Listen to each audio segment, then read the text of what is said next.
Hey YouTube, Incendar here. The good, the bad, and the ugly with dried fish nodes. About 2 weeks ago, or it's pretty much closer to 3 now, I wanted to do a test and pick up all the fish nodes and try out the new dried fish, since that might have been a new way to easily get the dried fish and then have workers trade crate it up, and mostly AFK and not have to actually process stuff. If you're short on time today, it ended in pretty much a total disaster, but there is some good points for cooks. So, details. First, I'm going to switch to node view here.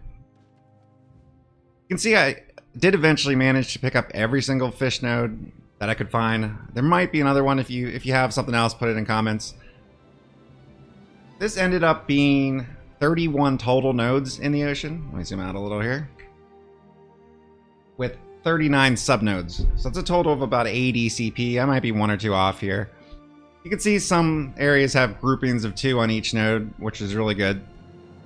But I picked them all up, and if you were following this and looking for the results, I did end up using about 30,000 of the little dried white fish in a couple different cooking things, and I'll do that in a video right after that. Make sure to check that out because I came up with some interesting things, at least on the cooking end.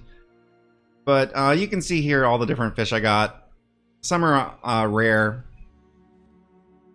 Alright, so the good, the bad, and the ugly. The good is picking up a few of these nodes is pretty cheap CP, even for someone just starting. Great to get on these early. Stock up that dried fish for some really profitable cooking items.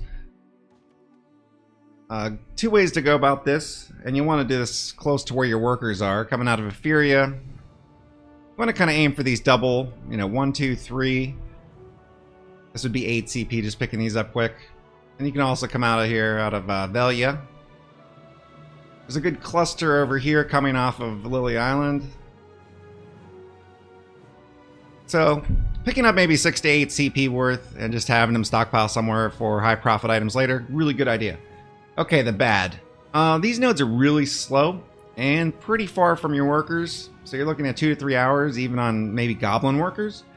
Not so great. I mean, it could be good if you don't play much at all, and you can only feed beer once every, I don't know, day or 2. You could probably get up to 3 days on some of these, since, 3 hours a piece, 30 runs. That could be a pretty long AFK period. So that might be an idea, but dropping 80 CP in all these for all that, I've lost a considerable amount of silver. I've noticed a pretty big dip in the daily silver income, moving all the CP up here. So I don't think anyone will do it, at least in the current state. These nodes were improved previously, so we can just hope that these get improved again. So what is the ugly with the dried fish nodes? Well, obviously the plan was to just get tons of dried fish and just have the workers crated up and have, total AFK trade crates spam. And some of the prices on the trade crates are pretty high.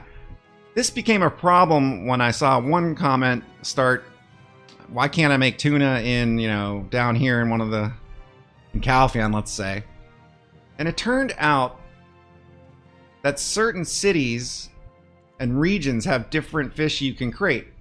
Now this is a really big problem, because for trade you want the largest distance possible for that bonus. And you'll notice in the different regions is different fish. I didn't know this mechanic. I asked a couple other people that are really into the game and play a lot and know a lot about the game. They didn't know about it either. So that pretty much, rip on this, because some of the crates can only be made in, let's say, Velia, and you don't want to be having your trade crates created there. So that's a real problem. I don't know why that mechanic is even in the game, but it pretty much ruins this idea. Not to mention, the fish don't really come in. I mean, this is almost 3 weeks of fish. I did use, a considerable amount of fish, but still, the high value fish, you don't have that many of them. So you can make a lot more CP elsewhere. So, short of it, pretty much a disaster. I lost a lot of silver, but I will be rearranging this, and I will be keeping some nodes, maybe 8 to 10 CP worth, because I did find some interesting profit-making things in this, and I'll do that video next. My next plan is to move all this into farming, because we need to find a way to mass produce and scale up those crates and not have to process all the timbers all day long, right? I'm really over that. Click subscribe to get notifications of any new videos. Visit Incendar.com. I put all the tools I actually use in game there. Leave a comment if there was a video you would like to see or you think is missing. And thanks a lot for watching. I'll see you guys next time.